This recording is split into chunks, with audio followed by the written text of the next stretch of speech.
Hello, Jillian. Nice to meet you here. Uh, I'm wondering if I can ask you some questions.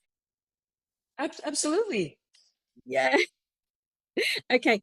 Um, in your experience, I'm wondering what are the detractors from success? How much time do you have? Holy cow. Right. Oh my God. I mean, there are so many different answers. I don't even know which one to grab out of the sky right now. It's like, uh, oh my God, the world is changing at an exponential pace. These monster corporations are rigging the game. I mean, there's so many different external factors that you've got to plan for. But if we were to kind of table those and say, Yeah. personally, where are you sabotaging yourself?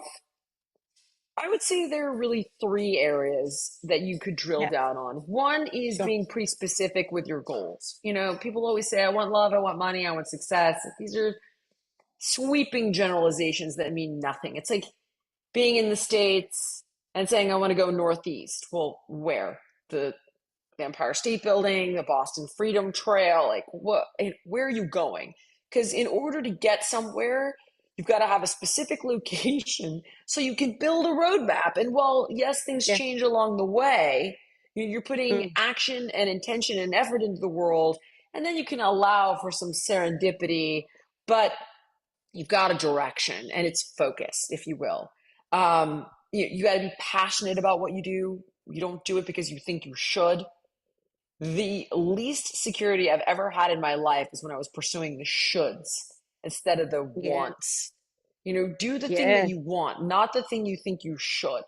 Because Yeah. again, I had a lot of friends that got into real estate because they thought they should and it was responsible. But then everybody got into real estate for the exact same reasons. And all the people that weren't passionate, that weren't great at it, got washed out. And it was a waste of their money and a waste of time. Make sure Mm. that you're passionate about it.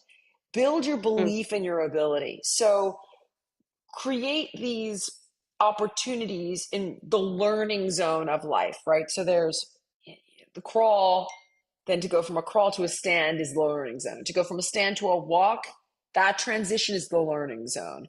As opposed to Mm. crawl to run, forget it. You're going to wipe out. Don't Yeah. even bother. So work Yeah. within that learning zone that is just out of reach, and you can tweak, tweak, tweak, stick with it, and ultimately you'll be successful. And these little successes not only equal huge results over time, but they also build your belief along the way of what you're capable of, how resilient you can be. They stretch your emotional fabric in a way that's really important.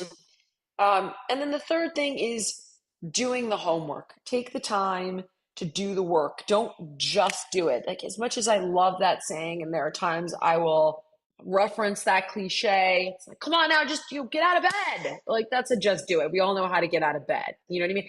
Go for a walk. Like, Yeah. that's a just do it. But when it's start a business, just do it. That is not a just do it. It's like, okay, hold on. How much money do I need to Yeah. start this business? Is this Yeah. a brick and mortar business or should I stick with DTC? How much do I need Yeah. in the Yeah. bank to survive for a year? Like, Yeah. we don't just Yeah. do that. So that's about Yeah. educating yourself on the smartest action plan. And then Yes. when you have mistakes, it's like stubbing a toe, not breaking a leg, if you will. Yeah. And Yeah. you can learn from those mistakes, get back on the wagon, and reapproach more intelligently. Okay, excellent. I think I've got maybe one or two more questions that I can Yeah, fit into our, interview here. So I'm wondering, given just recently I've found some really good success personally from going to a personal trainer.